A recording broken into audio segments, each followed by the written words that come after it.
Hello and welcome back to Pharmacology with Dr. Sokolow. So this is the last step of pharmacokinetic and this is the excretion metabolism. So remember pharmacokinetic is what does the body do to the drug and it includes absorption, distribution, metabolism, and now the last step is excretion. So there are several parameters that are going to affect the excretion of the drug, which is the pH of the urine. Only the ionized metabolites are going to be excreted. And of course, there are some factors to consider like age and pathology of the kidney function that can modify the excretion. So what is excretion? This is the removal of the drug from the body. As I said, our body is smart. Our body doesn't like to have, chemicals, to be exposed to chemical. And so we have all those function that help, eliminating those chemical and therefore those drugs. So it's removal of the drug from the body and it can remove the drug as it is if the drug is polar enough to be excreted like that, or in most of the case the drug has to be first metabolized into more polar metabolites in order to exit the body. And in order to exit the body there are different way the drug can be eliminated: urine, bile, sweat, saliva, breast milk, and expired air. But as you know, the most common route to be eliminated from the body is through the kidney. So drugs are going to be heavily metabolized in the liver, but they are mainly going to be excreted through renal elimination. So you see here, you have your drug that is metabolized into different metabolites, and some can be excreted through the bile, through the liver, but most of the polar species are going to be um, eliminated through renal um, elimination, which is the most important route of excretion. What are the steps of the drug excretion? There are, like different steps, and this is, the step of like urine formation, like you probably learn in pathophysiology. So the first step of a drug excretion is through the glomerular filtration. So this um, glomerular filtration is like a sieve where it's going to filter drugs that are small enough to go through the sieve, and that means drug with low molecular weight. And the other one are going to continue through the bloodstream, and here you're going to have some that are going to be um, eliminated through passive reabsorption through the membrane. But you remember, in order to go through those membrane to by passive diffusion, the drug has to be lipid soluble. But after the metabolization after the metabolism, after being metabolized in the liver, most of those drugs are polar and more hydrophilic than lipophilic. So the equilibrium is going to be like really small for those who are going to be going through passive diffusion from the blood to the urine. But the kidneys are equipped with those active protein transporter. If you remember when I talk about the different mechanism that a drug can cross the membrane, I talk about the active transports. And so for those large molecules, they are going to be actively transported from the circulation into the urine. And once they are in the urine, because those drugs are polar and are large, they are going to bounce back against the membrane. So those non-lipid soluble drugs are not going to be able to be reabsorbed into the bloodstream, and therefore they are going to be eliminated in the urine. Now, what are the factors that modify the renal drug excretion? pH dependent ionization, and this is also a concept that I covered in the previous module. And so, if you remember, I said depending on the pH of the compartment, the drug is going to have different form of ionization. So, and this principle of pH-dependent ionization can be used in toxicity because we can modify the pH of the urine and therefore modify the excretion of drug in case of toxicity. So here, for example, I'm talking about urine alkalinization with sodium bicarbonate, you know, your baking powder. By giving water with sodium bicarbonate, we can increase the the pH of the urine, and that can be used to treat aspirin intoxication in children because aspirin is a weak acid, and in a basic environment, this is going to be ionized, and when it's ionized, it's going to be trapped in the urine and therefore it's going to be eliminated by the urine. Another factor that can affect the renal excretion is the competition for those active tubular transports. So because those protein, because those transporter, there are drugs that can compete for those transporter. If you have two drugs that are competing for the same transporter, you may have one drug that is going to remain longer than the other because it's going to have to wait to have transporter available in order to be excreted. And so you can have competition with those active transport, and that can increase and prolong the effect of a drug if you have two drugs that are using the same transporters. And on the age, again, we know that our young patients, their kidney are not fully developed. And so again, there is a reason why the dose in young patients is different than in adults, is because their kidney function is not fully developed, their liver function is not fully developed. And then in elderly, again, they can have impaired renal function, and therefore the dose that is given to those patients, if they are taking a drug um, that is heavily impacted by the renal excretion, you may want to adjust the dose in patients with reduced kidney function. So that was for pharmacokinetics. So we took, it took like several modules to cover everything. And again, I'll be happy to take questions when we are in class. And now we are going to talk about the time course of drug response. So we saw all the steps that can influence, the time that a drug stays in your body. And now how can we determine the level of a drug in the body and how long the drug stays in the body?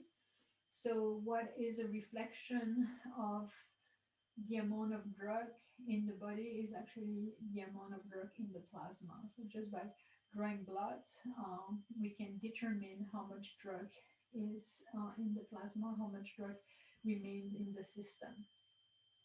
And so for some medication, in patient in the hospital, they are going to monitor their plasma level to see if they are within the therapeutic range and they are not reaching a level that can be toxic. And so this is what there are two important plasma drug level that we need to focus. The first one is the minimum effective concentration, and then the second one is the toxic concentration. So here you see if you are giving just a single dose of a drug, and this is again something that is determined, during clinical trial, but it's important for you to understand what it means, and especially, if in some case a patient has to be monitored for their plasma concentration of a certain drug because they are in the hospital, their liver function, their kidney function is impaired, and we want to make sure that the patient is not going to be affected by toxic level of the drug.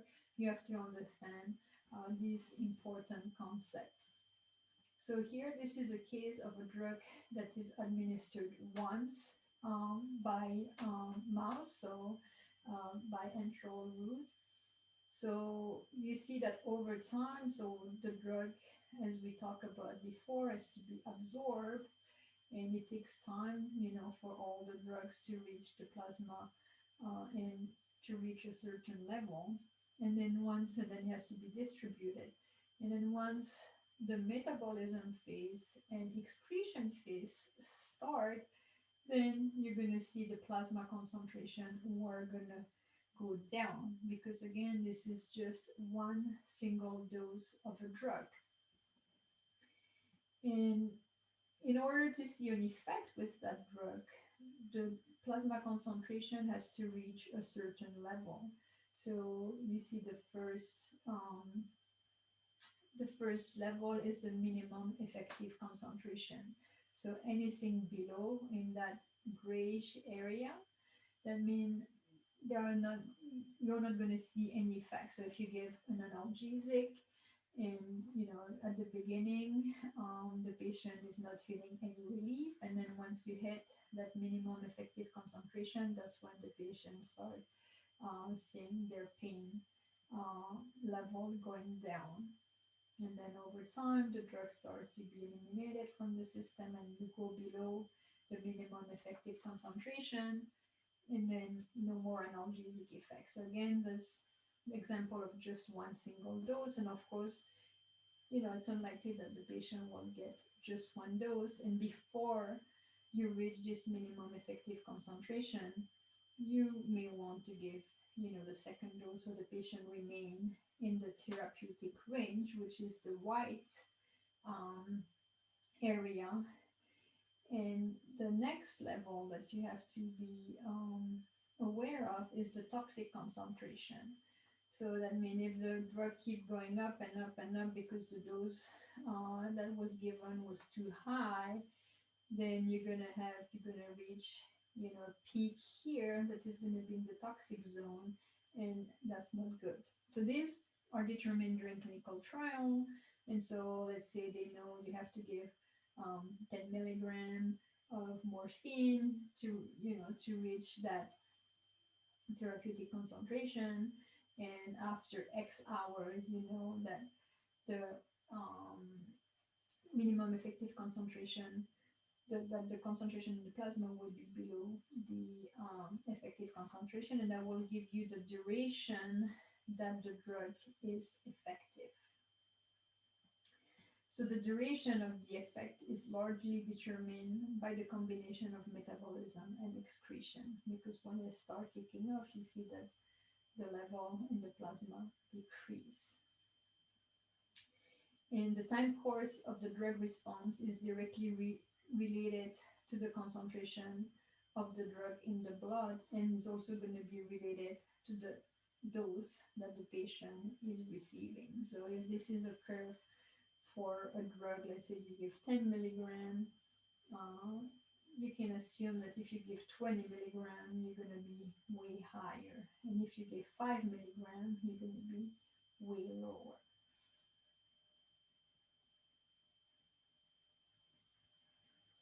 No, what is the therapeutic range? So this is the range between the minimum effective concentration and the toxic concentration.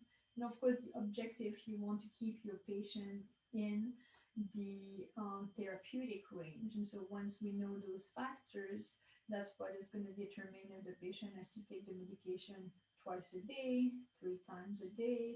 Some maybe it's going to be enough to take just once a day, because we know all those factors that were studied during the clinical trial. And so here, for example, acetaminophen, again, your Tylenol, it's a drug that has a wide therapeutic range. Like the toxic level is about 30 times the minimum effective concentration. So if you look back at this slide, so if this is, Tylenol, you see the minimum effective concentration is here. And so if you count 30 times, 1, 2, it will be like out of my slide. Now, when you talk about lithium, which is used for the treatment of bipolar disorder, it has a very narrow therapeutic index. See, the toxic level is about 3 times the minimum effective concentration.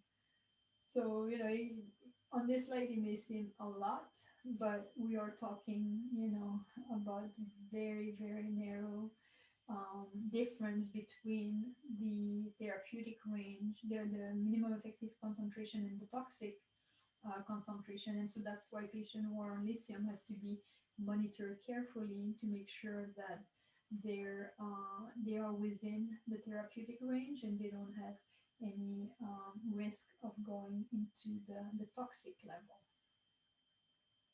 Another parameter that is helpful to know, you know, the time course of the drug response is the half-life. So I used the term before, when I was explaining some of the concept without telling you what was the half-life. I said, oh, it's just the time that the drug stays in the body, but half-life is actually the time for the drug level to drop or to decline by 50%. So after one half-life, you have about half, 50% of the drug remaining in the system.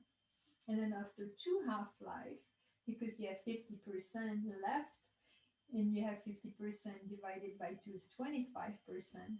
So now you have 75% that is eliminated. Now after the third half-life, you have 50% of 25%, which is 12.5%. That's is eliminated of your 75%. So in total, you have 87.5% of your drug that is eliminated after three half-life. So maybe you can estimate how much is left or how much is eliminated after four half-life, and you see that usually after five half-life, that's when you have all the drug that is eliminated from the system, if you don't give a second dose. Because if you give a second dose, the effect is going to add up. And so this half-life is going to determine the dosing interval.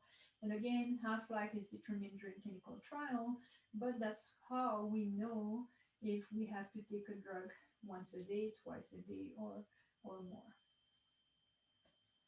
Now, when you have a drug that is given with repeated dose, which is the most common thing that we see with drug, it's very likely that a patient just take one single pill and then is treated. So when you have a repeated dose of a drug, you want to reach what is called the steady state or the plateau. And then once they reach the steady state, then every additional, dose is going to be is going to remain in that plateau, and you're not going to have big jumps up and down in the level being outside the minimum efficacy and outside the toxic range. So when you reach this plateau, that's when the rate of entry is equal to the rate of out. So every time they take another pill, the same amount is excreted because you reach the steady state. And that's the case for a drug that is called first order kinetic. And I'm not going to go much into detail of all those different order, but the most common is the first order kinetic. And then we also talk about the zero order kinetic, so you can see the difference between those two. So here is how you reach the plateau. So you see here on this graph, on day one, the patient received the first dose. And then before receiving the second dose, you have, the patient eliminated some, so the concentration went down. And then on day two, get another dose. So now the concentration in the plasma increased. On day three, of course, eliminated some. And you see you start going up, but the amount that's go up starts kind of plateauing, and you see after day 4, 5, 6 that you reach the plateau, and if you give another dose, you don't go up anymore. So that's the case when it's a first order kinetic. And in that situation, you see that the plateau or the steady state is reached after 4 to 5 half-life.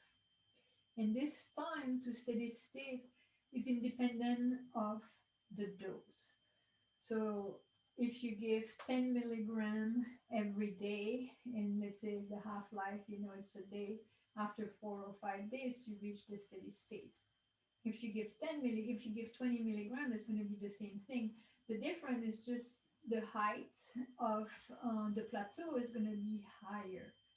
Um, but as long as you are not in the toxic zone, it's fine. You will reach the steady state after 4 to 5 half-life with drugs that follow a first order kinetic, no matter which dose is given. It's just the plateau that is going to be higher.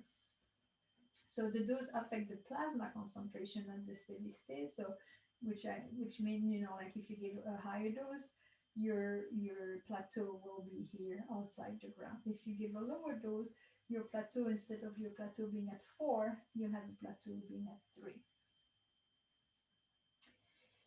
For some drugs, because they have a long half-life and it would take too long to reach the plateau, by giving them, multi-dose regimen, they are giving a loading dose. So they are giving them higher dose than the maintenance dose. So they start, let's say, their treatment with 200 milligram, and after several days, they are going to get their maintenance dose that is going to be 100 milligram every day, or every other day, or twice a day, depending on the medication. But for those, you see, you have to give a higher dose in order to reach that target, that minimum effective concentration quickly. And then after, so the smaller dose, as I explained, is like the dose that is gonna be given to maintain the steady state and to keep the patient within the therapeutic range. And this is it for this um, other lecture on pharmacokinetic, and I'll see you soon for another one. Meanwhile, stay safe and stay well.